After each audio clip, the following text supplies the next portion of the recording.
Einu sinni í fyndinni var hafmeyja sem hét Alda. Augu hennar voru græn, hárið strítt og hún var þekkt fyrir angurværan söng. Já, hann var svo áhrifamikill að sjófarendur mistu vitið ef þeir heyrðu til hennar. Sá eini sem söngur Öldu lét óáreittan var ungur og duglegur fiskimaður sem hét Brandur. Hann hætti aldrei veiðum og þegar dimmdi þá kveikti hann bálkesti og lét hann fljóta í kringu bátinn.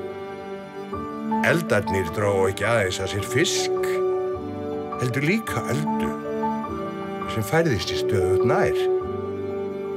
Þar kom að augu fiskimannsins unga og hafmeyjunnar mættust og stökk þá Brandur frá borði í átt til hennar og hvarf í hafið.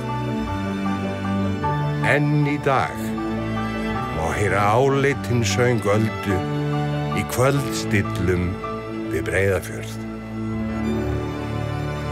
Norður salt.